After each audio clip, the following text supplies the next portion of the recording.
घने जंगल में एक गाय खड़ी थी। उसकी आंखों से लगातार आंसू बह रहे थे। उसके ठीक सामने एक साधु खड़ा था जो प्रचंड अवस्था में उसे देख रहा था। तुझे तेरे कर्मों का फल जरूर मिलेगा। तेरी वजह से लोगों की जिंदगी खतरे में है। यही तेरी सजा है। गाय ने साधु के सामने कुछ बोलने का प्रयास किया, लेकिन चाहकर भी उसके मुंह से आवाज नहीं निकली। साधु मुस्कुराया। तू एक ऐसी गाय है जो लोगों के लिए बोझ है, बोझ। तू केवल चारा खाती है लेकिन दूध नहीं देती।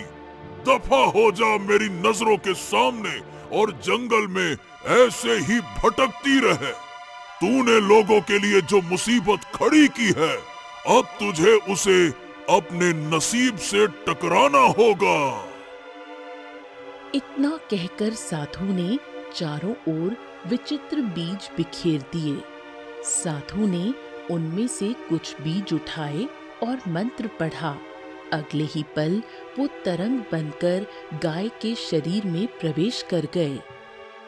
जिस दिन तुझे कोई सच्चा मनुष्य मिलेगा, उसी दिन ये बीज तेरे शरीर से निकल जाएंगे। तभी अगले ही पल काला धुआं फैल गया और साधु रंग बिरंगी रोशनी में गायब हो गया। गाय दौड़ती हुई जंगल से बाहर निकल गई।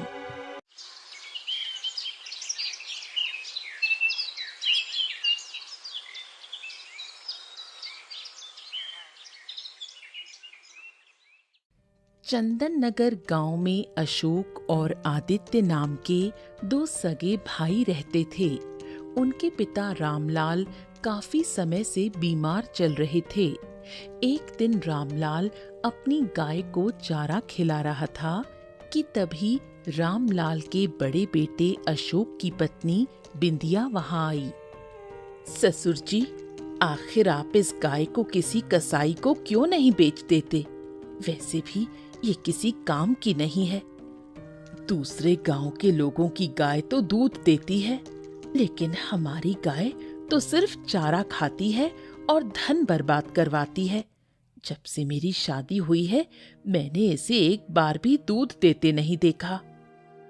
ये सुनकर रामलाल क्रोधित हो उठा। ए बहू, ये गाय मेरी है, मेरी, और इसे चारा मैं अपने धन से खिला रहा हूँ। भाई, तुम्हें क्यों इतनी तकलीफ हो रही है? गाय बेच दो, कसाई को दे दो। अरे ये गाय दूध दे या ना दे, मुझे इससे कोई फर्क नहीं पड़ता है। बढ़िया ही समझाने वाली हमको। ये सुनकर बिंदिया नाराज हो गई और वहां से चली गई। रामलाल ने प्यार से गाय को चारा खिलाया और फिर वहां से चला गया। शाम को अशोक थका हारा घर आया। उसने अपनी पत्नी बिंदिया के चेहरे पर क्रोध देखा। क्या हो गया बिंदिया? आज तुम्हारे चेहरे पर ये क्रोध क्यों झलक रहा है? और क्या होगा? तुम्हारे पिता से जरा सी बात क्या कह दो, वो तो नाराज हो जाते हैं। अब तुम ही बताओ, हमारे घर में जो गाय पल रही है, आखिर हमें उससे फायदा क्या है? मैंने केवल इतना कहा कि इसे बेच दो, बस इसी बात पर मुझे बुरा भला बोलने लगे। ये सुनकर अशोक क्रोधित हो उठा। वो सीधे अपने पिता के कमरे में पहुंचा। पिताजी, बिंदिया आखिर आपसे क्या गलत कह रही है? आखिर आप इस गाय को बेच क्यों नहीं देते हैं? ये केवल हमारे घर पर रहकर जगह ही तो घेर रही है और मुफ्त का चारा खा रही है। दूध तो कुछ देती नहीं है। क्या काम की है ये गाय? अशोक, देख बेटा, मैं बहुत अच्छे से समझा रहा हूँ। इस गाय को केवल मैं पुण्य कमाने के लिए चारा खिलाता हूँ। अब अगर ये दूध नहीं देती है तो उसमें इस बेचारी का क्या दोष है? मैं जानता हूँ कि तू बहू के कहने पर यहाँ आया है। उसने जरूर मेरे खिलाफ तुम्हारे कान भरे होंगे। अरे पिताजी, आप हमेशा मेरी पत्नी को गलत समझते रहते हैं। गलत नहीं समझता बेटा, जो दिखता है वही कहता हूँ। मैंने तो बहू से केवल यही कहा था ना कि चारा मैं अपने धन से, अपने जेब से खरीद के लाता हूँ। उसमें उसको इतनी क्यों तकलीफ हो रही है कि चारा मत खिलाइए, गाय बेच दीजिए, ये करिए वो करिए। ओहो पिताजी, आप एक बार मेरे नजरिए से सोचिए। अगर आपकी कोई बेटी होती और आपसे इसी तरह की बात करती, तो क्या आप उसको भी इसी तरह से जवाब देते? सोचिएगा इस बारे में। इतना कहकर अशोक वहां से चला गया। रामलाल गहरी सोच में अपनी चारपाई पर लेट गया। कुछ देर बाद रामलाल का छोटा बेटा आदित्य वहां आया। पिताजी, मैंने सब कुछ सुना। भाभी ने आपसे क्या कहा, भैया ने आपसे क्या कहा। आपको पिताजी, भाभी पर इस तरह से नाराज नहीं होना चाहिए था। आखिर वो घर की बहू हैं। रामलाल अपने छोटे बेटे आदित्य को देखकर मुस्कुराया। बेटा, ये गाय मुझे जंगल में भूखी प्यासी घूमती हुई मिली थी। तरस खाकर मैं इसे घर ले आया। बस तब से मैं इसका ख्याल रख रहा हूँ। मैं जानता हूँ कि इस गाय का यहाँ रहना तेरे बड़े भाई और तेरी भाभी को बिल्कुल भी पसंद नहीं है। अब सच बता, क्या तू भी इस गाय को नहीं पसंद करता? सही सही बताना बेटा। अब पिताजी, आप ये कैसी बातें करते हैं? आप मेरे पिता हैं। भला अगर आप किसी गाय से प्रेम करते हैं तो मैं उससे नफरत कैसे कर सकता हूं? आपको जो पसंद है मुझे भी वो पसंद है। तभी वहां आदित्य की पत्नी राधा आ गई। पिताजी, अब आप दूध पी लीजिए। मैं और आदित्य भी आज से गाय का ख्याल रखेंगे। बहुत अच्छे बेटा, मुझे तुम दोनों से यही उम्मीद थी। केवल तुम दोनों ही हो जो मुझे इस घर में समझते हो। बहुत अच्छे, बहुत अच्छे। आदित्य और राधा रामलाल से बात करके वहां से चले गए। रामलाल अपने गांव का सबसे संपन्न किसान था। अगले दिन आदित्य खेत पर जाने की तैयारी कर रहा था। आदित्य, बेटा आदित्य, पिछले कुछ दिनों से मैं देख रहा हूँ कि तुम उपजाऊ खेत में ना जाकर बंजर खेत पर जा रहे हो। देखो बेटा, तुम चाहे कितना भी प्रयास कर लो, लेकिन बंजर खेत पर कभी भी अनाज नहीं होगा। पिताजी, हमारी जमीन भले ही बंजर है, लेकिन है तो हमारी ही ना। फिर भी प्रयास करने में क्या जाता है। तभी अशोक मुस्कुराता हुआ वहां आया। अरे क्या बात है, क्या बात है। अगर ऐसी बात है तो भैया उपजाऊ जमीन हमको दे दो और बंजर जमीन तुम खुद रख लो। करो अपना बंजर जमीन में जो करना है। अब भैया, इस बात का फैसला तो पिताजी करेंगे। तभी रामलाल क्रोधित अवस्था में अशोक की ओर देखकर बोला। अशोक, मैं काफी समय से देख रहा हूँ कि तुम्हारे मुंह से हमेशा बंटवारे की बातें ही निकलती है। अरे कितनी बार मैंने तुमसे कहा है कि एकता में ही शक्ति होती है। तुम बंटवारे की बातें क्यों सोचते हो, हैं? पिताजी, मेरा कहने का वो मतलब नहीं था। मैं सब समझ रहा हूँ तुम्हारे कहने का क्या मतलब था। बात करते हो। ये सुनकर अशोक चुपचाप वहां से चला गया और आदित्य भी बंजर खेत की ओर चला गया। कुछ देर बाद रामलाल अपनी बंजर जमीन पर गया। वहां आदित्य और उसकी पत्नी राधा मेहनत से काम कर रहे थे। पिताजी को देखकर आदित्य मुस्कुराया। अरे पिताजी, आप यहाँ क्यों आए हैं? आप घर पर आराम कीजिए। आपने वर्षों मेहनत की है, अब आपके आराम करने के दिन है। अब हम लोग हैं ना, आप जाइए, घर जाइए। हाँ बेटा, ऐसा है। जो बात मैं तुमसे करना चाहता हूँ वो घर पर नहीं कर सकता था, इसीलिए मैं यहाँ पर आया हूँ। ये सुनकर आदित्य चौंक गया और अपने पिता रामलाल और पत्नी राधा को लेकर एक वृक्ष के नीचे जा बैठा। क्या बात है पिताजी, आप इतनी चिंता में क्यों हैं? कहिए। बेटा, मुझे तुम्हारे बड़े भाई और तुम्हारी भाभी के इरादे बिल्कुल सही नहीं लगते। उन दोनों की नजर मेरी सारी संपत्ति पर है। मैं तुम्हारे पास केवल इस वजह से आया हूँ कि अब मैं चाहता हूँ कि मेरे जीते जी तुम दोनों भाइयों का सही अच्छे ढंग से बंटवारा हो जाए। भाई बेटा, मैं नहीं चाहता कि मेरे जाने के बाद अशोक अपने बड़े होने का फायदा उठाकर सारी संपत्ति पर कब्जा कर ले और तुम्हें और तुम्हारी पत्नी को दर दर की ठोकरें खाने पर मजबूर करे। आदित्य की आंखों में आंसू आ गए। हाँ पिताजी, आप ये कैसी बातें कर रहे हैं? अभी कुछ देर पहले आपने कहा था कि जो कुछ भी है हम दोनों भाइयों का है, एकता में शक्ति होती है। अब आप ऐसी बातें कर रहे हैं। हाँ बेटा, हाँ, मैं तो हमेशा से यही चाहता हूँ कि तुम दोनों भाई मिलकर रहो। परंतु बेटा, मुझे अशोक से बिल्कुल भी उम्मीद नहीं है। उसका स्वभाव शुरू से ही लालची रहा है और इत्तेफाक से उसकी पत्नी भी उसी स्वभाव की है। मैंने सोचा था कि बहू के अच्छे संस्कार अशोक के स्वभाव को बदल देंगे, परंतु मुझे नहीं पता था कि जिस लड़की को मैं घर की बहू बनाकर ला रहा हूँ वो भी मेरे बेटे जैसे ही निकलेगी। क्या कहूँ अब मैं। ये सब सुनकर राधा काफी देर से सोच में थी। बोली, तो फिर पिताजी, आपने क्या सोचा है? बेटा, मैंने तुम सबसे एक बात छिपाई है। मैं काफी समय से अंदर ही अंदर बीमार चल रहा हूँ। कहने का मतलब बहुत दिन समय नहीं है हमारे पास। ये सुनकर आदित्य चौंक गया। क्या? अरे तो पिताजी, आपने ये बात हमको पहले क्यों नहीं बताई? हाँ, शांत। अरे चिंता क्यों करते हो बेटा?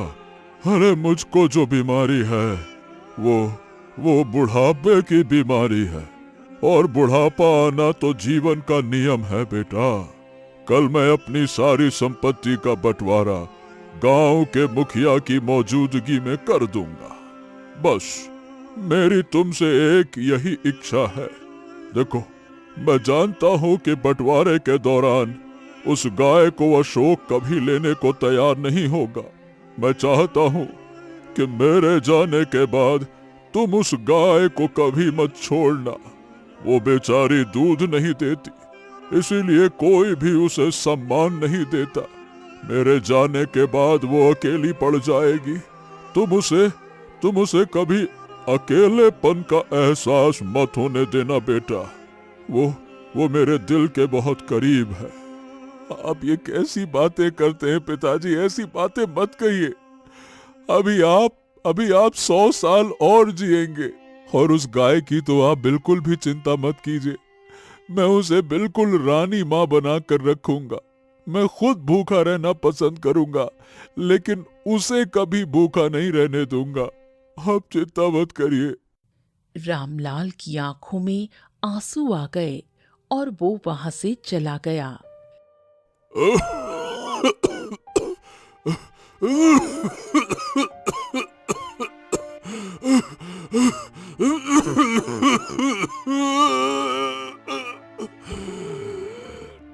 रात को अचानक रामलाल जोर जोर से खांसने लगा। रामलाल को खांसते हुए देखकर उसके दोनों पुत्र उसके पास आ गए। पिताजी क्या हुआ? चलिए, मैं आपको वैद्य के पास ले चलता हूँ। चलिए। तभी रामलाल के मुंह से खून भरी उल्टी निकली और उसने दम तोड़ दिया। आदित्य फूट फूट कर रोने लगा। अशोक की आंखों में भी आंसू आ गए और राधा भी रो पड़ी। अगले दिन रामलाल का अंतिम संस्कार कर दिया गया। कुछ समय ऐसे ही बीत गया। गांव का एक युवक मोहन जंगल से होकर अपने गांव चंदन नगर लौट रहा था। चलते चलते वो थक गया और तालाब के किनारे रुक गया। अरे बाप रे, चलते चलते तो मेरे पैर जवाब दे चुके हैं। चलो इस तालाब के ठंडे जल का आनंद लिया जाए और कुछ देर इस वृक्ष के नीचे बैठकर आराम किया जाए।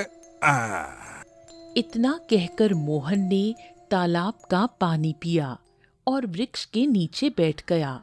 अगले ही पल वृक्ष के भीतर से काला धुआं निकला और वो धुआं एक राक्षस में परिवर्तित हो गया। हे भगवान, हे भगवान, इसका मतलब गांव वासियों का कहना सही है कि जंगल में अब एक राक्षस का आतंक है। हे भगवान, हे भगवान। आतंक नहीं मूर्ख, ये मेरा शासन है, शासन।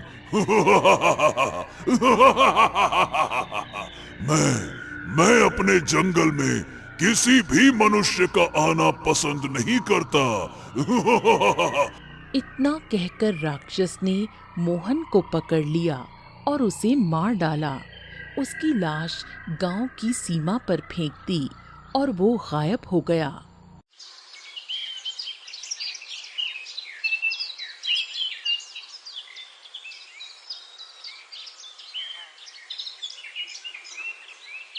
अगले दिन मोहन की लाश गांव की सीमा पर मिली। गांव में भय का माहौल फैल गया। मोहन का अंतिम संस्कार करने के बाद मुखिया ने चौपाल पर सभी गांव वासियों को इकट्ठा किया। भाइयों, हमारे जंगल में लगातार अजीब घटनाएं हो रही हैं। गांव वासियों ने कहा था कि जंगल में राक्षस का शासन है और मोहन की मौत इस बात का पक्का सबूत है। ऐसा लगता है कि वो राक्षस धीरे धीरे हमारे गांव की ओर बढ़ रहा है। अच्छा, तो इसका क्या समाधान है मुखिया जी? अभी तो यही समाधान है कि गांव के कोई भी युवक या लकड़हारे जंगल में नहीं जाएंगे जब तक कि मैं किसी ऐसे साधु को ना ढूंढ लूं जो अपने मंत्रों से उस राक्षस का अंत कर सके। ये कहकर मुखिया ने सभा खत्म की और गांववासी घर चले गए। पूरे गांव में सन्नाटा छा गया। अगले दिन अशोक अपने छोटे भाई आदित्य से बात कर रहा था। हाँ, देखो आदित्य, पिताजी को गए हुए काफी समय हो चुका है और गांव में लगातार रहस्यमयी घटनाएं हो रही हैं। हाँ, तो आप कहना क्या चाहते हैं भैया? मैं यही कहना चाहता हूं कि भाई अब समय आ गया है कि हमें पिताजी की संपत्ति का बंटवारा कर देना चाहिए। अरे भैया, बंटवारे की क्या जरूरत, क्या है बंटवारे की? मैं आपका भाई हूं, आप मेरे भाई हैं, हम दोनों का खून का रिश्ता है। क्या आपस में मिलकर हम जीवन नहीं काट सकते? ये बातें सिर्फ किताबों में अच्छी लगती हैं। असल जीवन में इसका कोई अर्थ नहीं है। आदित्य को अपने पिता की बातें याद आ गईं और वो शांत हो गया। हाँ, ठीक है भैया, जैसा आप कहें। तो फिर बंटवारा ऐसे होगा कि उपजाऊ उपजाऊ खेत मेरा होगा और बंजर बंजर खेत तुम्हारा होगा। वाह वाह वाह वाह वाह वाह, ये कैसा बंटवारा हुआ भैया? मलाई मलाई आप खाओ, हम दूध भी नहीं, सीधा पानी पिए। देखो आदित्य, बंटवारा तो वैसे ही होगा। तुम बंजर खेत पर मेहनत करते रहे हो पहले से, तो अब तुम्हारा खेत बंजर ही होगा ना। उपजाऊ खेत हमेशा मैंने संभाला है, तो वो मेरा होगा। और जहां तक पिताजी की गाय की बात है, मैं उसे नहीं रखना चाहता। मैं तुम पे एहसान करता हूँ, वो तुम रख लो, वो किसी काम की नहीं है। हाँ, अगर दूध देती तो आधा आधा धन कर लेते, लेकिन उसे तुम संभाल लो, मुझे नहीं चाहिए। खुश रहो उसको रखकर। ये सुनकर आदित्य की आंखों में गुस्सा आ गया। भैया, मुझे गाय की बात पर कोई आपत्ति नहीं है, उसको तो मैं ही रखूंगा, क्योंकि मैंने पिताजी को वचन दिया था। लेकिन बंटवारा गांव के मुखिया जी की मौजूदगी में होगा। मैं मुखिया से बात करूंगा, ये बंटवारा मैं नहीं मानने वाला।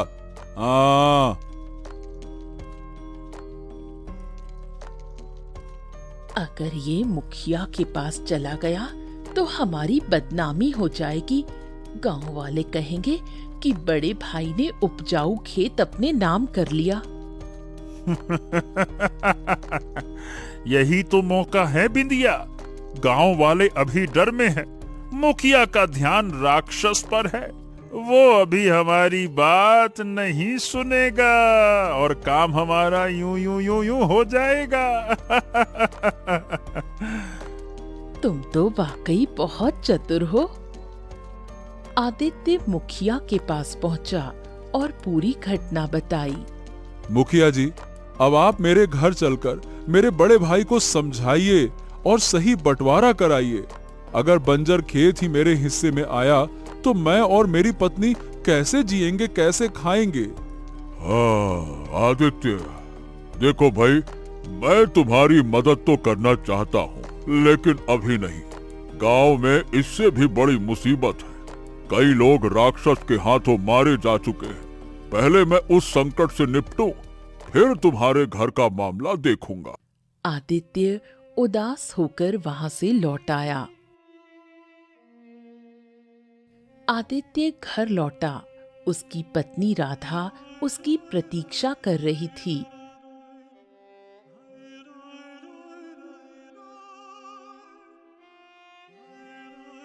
अब क्या होगा आदित्य? हाँ, चिंता मत करो, मैं मजदूरी करके भी अपने परिवार का पेट पाल सकता हूँ राधा। बड़े भैया तो बेईमानी पर उतर आए हैं, उनसे बात करना ही बेकार है। हाँ, शायद यही हमारी किस्मत में लिखा है, क्या कहूं अब।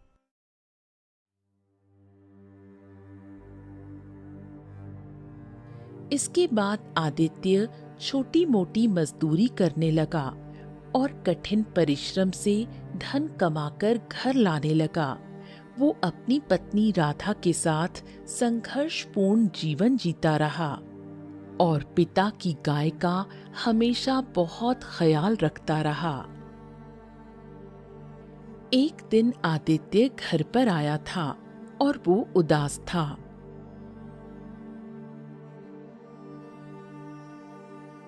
क्या हुआ? तुम इतने उदास क्यों हो? हाँ, आज गांव में मुझे कहीं कोई काम नहीं मिला। लगता है कि आज भूखा ही सोना पड़ेगा। हम दोनों तो भूखे रह लेंगे, लेकिन हमारी गाय ने भी कुछ नहीं खाया। केवल 2 रोटियां पड़ी हुई हैं। अब समझ में नहीं आ रहा कि इन रोटियों को तुम्हें दूं या फिर गाय को। राधा, मैंने पिताजी को वचन दिया था, ये रोटियां हमारे गाय को दे दो, ले जाओ। हम दोनों मिलकर अपनी गाय को खिलाएंगे। चाहे मैं भूखा रह जाऊं, लेकिन गाय को खाना देना है। इतना कहकर आदित्य 2 रोटियां लेकर अपनी पत्नी राधा के साथ बाहर आया और अपनी गाय को बड़े ही प्रेम से खिलाने लगा। रोटियां खाने के बाद गाय की आंखों में आंसू आ गए और वो अचानक इंसानी आवाज में बोली, तुम्हारी इंसानियत ने मुझे बोलने की शक्ति दे दी। तुम वास्तव में बहुत अच्छे इंसान हो। तुम्हारे मन में अपने पिता के प्रति कितना आदर है। तुम खुद कल से भूखे हो और तुम्हारी पत्नी भी, लेकिन तुमने अपनी भूख को नजरअंदाज करके मुझे रोटी खिलाई। हाँ, तुम मनुष्य की आवाज में कैसे बोल सकती हो? ये क्या चमत्कार है? इसका रहस्य तुम्हें कुछ दिनों बाद पता लग जाएगा। मैं कोई सामान्य गाय नहीं हूँ। तुम्हारे पिता ने मेरा ख्याल रखा था। लेकिन तुमने उनसे भी बढ़कर मेरी सेवा की। तुम्हारे पास तो कुछ भी नहीं था, यहाँ तक कि 2 रोटियां भी, लेकिन फिर भी तुमने मुझे खिला दी। अब मैं तुम्हारी मदद करूंगी, तुम मेरे थन दबाओ। लेकिन तुम तो दूध नहीं देती। जो कहा है वो करो। आदित्य ने जैसे ही गाय के थन दबाए, दूध के स्थान पर बीज निकलने लगे। इन बीजों को अपने बंजर खेत में बो देना और फिर चमत्कार देखना। आदित्य और राधा तुरंत खेत पर पहुंचे और बीज बोने लगे। उसी समय उसका बड़ा भाई अशोक वहां आ गया। जब गांव में तुम्हें मजदूरी का काम नहीं मिला तो तुम बंजर खेत पर फिर से अपना समय बर्बाद करने चले आए। देख छोटे, कितना भी कोशिश कर ले तुझको सफलता नहीं मिलने वाली, क्योंकि बंजर जमीन पर कभी भी अनाज नहीं उगता। भैया, आपको जैसा सोचना है आप वैसा सोचिए, लेकिन मैं अपना प्रयास करूंगा। अशोक मजाक उड़ाकर वहां से चला गया, लेकिन आदित्य और राधा ने उसकी बातों पर कोई ध्यान नहीं दिया और शाम तक खेत में बीज बोकर घर लौट आए।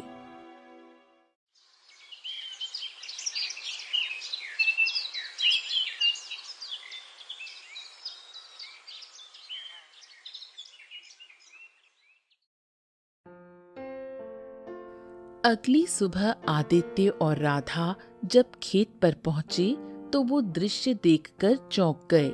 बंजर जमीन अब उपजाऊ बन चुकी थी और चारों ओर हरी भरी फसल लहरा रही थी। राधा, राधा, गाय ने बिल्कुल सही कहा था। अरे देखो तो, हमारे बंजर जमीन में खेतों से भरी हरी भरी फसल लहरा रही है। तभी वहां अशोक फिर से आ गया।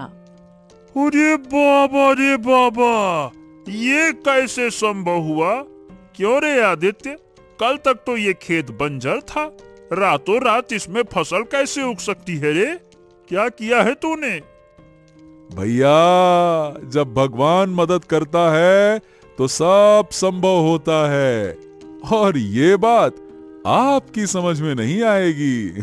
आदित्य और राधा उस फसल को काटकर साहूकार को बेच आए और बदले में बहुत सारा धन ले आए। उस दिन के बाद रोज गाय आदित्य को जादुई बीज देने लगी और आदित्य उन बीजों को बोकर हर सुबह अपनी जमीन पर हरी भरी फसल पाता। धीरे धीरे आदित्य के पास बहुत धन इकट्ठा हो गया। कुछ दिनों बाद राधा आदित्य से बोली, अब हमें अपने लिए एक दूसरा घर देख लेना चाहिए, क्योंकि भाभी हमेशा हमें घूर घूर कर देखती रहती है। मैं जानती हूँ कि वो अंदर ही अंदर हम दोनों से जलती हैं। हाँ, तुम सही कह रही हो राधा। कुल मिलाकर बात यही है कि बड़े भैया ने कभी भी मुझे अपना छोटा भाई समझा ही नहीं। उन्होंने हमेशा मुझे दुश्मन की निगाह से देखा है। आदित्य ने अपने घर के सामने ही एक सुंदर घर बनवाया, जो पुराने घर से कहीं बेहतर था। फिर वो अपनी पत्नी और गाय को लेकर नए घर में रहने चले गए। एक दिन बिंदिया ने अपने पति अशोक से कहा, क्या हुआ? तुम्हारे भाई के हाथ ऐसा क्या लग गया है कि रोज उसके खेत में फसल उगती है? आज तुम्हारे भाई के पास बहुत धन है, वो तो इस गांव का सबसे बड़ा धनवान हो गया है। इसी बात ने तो मेरा दिमाग खराब करके रखा है बिंदिया। समझ नहीं पा रहा हूँ कि करूँ तो करूँ क्या। अरे करना क्या है? मुझे लगता है तुम्हें आदित्य पर नजर रखनी चाहिए। अशोक गहरी सोच में डूब गया और बोला, शायद तुम सही कह रही हो। उस दिन से अशोक अपने छोटे भाई आदित्य के घर पर चुपके चुपके नजर रखने लगा। एक दिन अशोक ने देखा कि आदित्य अपनी गाय से बातचीत कर रहा था। उसने देखा कि गाय के थन से बीज निकल रहे हैं। ये देखकर अशोक दौड़ता हुआ अपने घर पहुंचा और सारी घटना अपनी पत्नी बिंदिया को बताई। अरे बिंदिया बिंदिया बिंदिया, आज मैंने सब कुछ देख लिया। गजब कर दिया आदित्य ने भाई। आदित्य तो उस गाय से बात कर रहा था और उसके थनों से बीज निकाल रहा था। मैं तो देख के हैरान रह गया, मेरा माथा चकरा गया। ये क्या चक्कर है? हे भगवान, तो इसका मतलब वो गाय जादुई है और तुमने वही गाय अपने भाई को दे दी। तभी तुम्हारे पिताजी उसकी इतनी सेवा किया करते थे। एक तरह से देखा जाए तो तुम्हारे पिताजी ने हमारे साथ धोखा किया है। जरूर उन्होंने गाय का रहस्य आदित्य को बता दिया होगा। वही तो, यही बात मैं भी सोच रहा हूँ, पर अब करें क्या? करना क्या है, आज रात उस गाय को आदित्य के घर से चुपके से निकाल लेंगे। फिर उससे कहेंगे कि हमें भी वही जादुई बीज दे। अगर वो मान गई तो ठीक है, नहीं तो उसे जंगल में छोड़ देंगे। तुम बिल्कुल सही कह रही हो। अब यही करना होगा। रात को अशोक और बिंदिया ने गाय को आदित्य के घर से खोल लिया और गांव की सीमा तक ले आए। अरे अब देख क्या रही है? जल्दी से अपने थन से वो जादुई बीज निकाल और हमको दे दे। जल्दी कर, मैं इंतजार कर रहा हूँ। तुम लालची हो। तुम्हारे छोटे भाई की ईमानदारी की वजह से ही मुझे बोलने की शक्ति मिली है। मुझे वहीं छोड़ दो जहाँ से तुम मुझे लाए हो। मैं तुझे नहीं छोड़ूंगा। जल्दी से मुझे चुपचाप वो जादुई बीज दे दे, नहीं तो मुझसे बुरा कोई नहीं होगा। जल्दी कर। समय बहुत नजदीक है। हैं? किसका समय नजदीक है? तभी अगले ही पल वहां पर काला धुआं छा गया और वो धुआं एक राक्षस की आकृति में बदल गया। अशोक और बिंदिया बुरी तरह डर गए। राक्षस के प्रकट होते ही गांव वाले भी वहां इकट्ठा हो गए।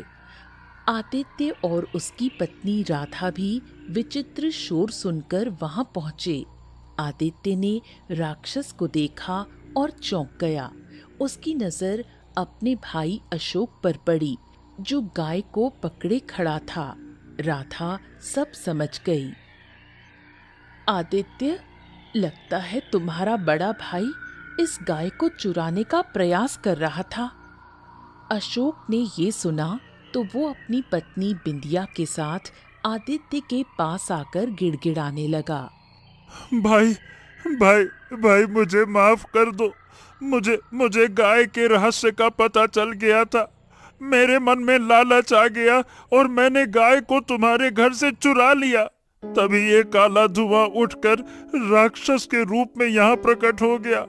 भाई मुझे माफ कर दो। मैंने गलती कर दी। मैंने लालच में आकर ये सब कुछ किया। अरे जाओ, तुम हमेशा से लालची रहे हो, लालची भैया। तभी राक्षस ने गांव वालों को धमकाते हुए बोला,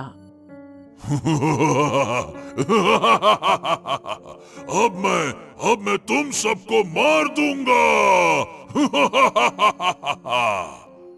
लेकिन तभी गाय ने क्रोधित होकर राक्षस से कहा, नहीं, मैंने तुम्हें जन्म दिया है, इसलिए मैं ही तुम्हें मारूंगी। इसके बाद गाय और राक्षस के बीच भयंकर युद्ध हुआ। गाय पूरी तरह से घायल हो गई, लेकिन उसने आखिरी शक्ति जुटाकर एक जोरदार प्रहार किया और राक्षस राख बन गया। उसी क्षण गाय रंग बिरंगी किरणों में बदलकर एक सुंदर स्त्री में परिवर्तित हो गई और जमीन पर गिर गई। रंग बिरंगी किरणों से एक साधु प्रकट हुए और उस स्त्री को देखकर बोले, यही तुम्हारे कर्मों का फल था, लेकिन तुमने अपनी जान की बाजी लगाकर और अपने जादुई बीज का उपयोग करके अपने पापों का प्रायश्चित कर लिया है। उस सुंदर स्त्री ने प्राण छोड़ दिए। आदित्य उसके पास गया और साधु से बोला, प्रणाम साधु महाराज, लेकिन ये सब क्या था? ये स्त्री कौन है? सुनो आदित्य, तुम्हारे सामने जो स्त्री खड़ी है, जो कि कुछ देर पहले गाय के रूप में थी, वो कोई और नहीं बल्कि इस राज्य की रानी रुक्मणी थी। रानी रुक्मणी एक महत्वाकांक्षी और क्रूर रानी थी। वो राक्षस की साधना करना चाहती थी ताकि वो अपनी प्रजा को अपने अधीन कर सके, मगर साधना अधूरी रह गई और राक्षस काबू से बाहर हो गया। तब मैंने उसे गाय बनने का श्राप दिया और कहा था कि अगर कोई सच्चा इंसान उसकी सच्चे मन से सेवा करेगा तभी वो बोल सकेगी और वही इंसान उसके जादुई बीज का उपयोग कर पाएगा। उसका भाग्य था कि तुमने उसकी सेवा की और उसका श्राप टूट गया। साधु इतना कहकर वहां से विलीन हो गया।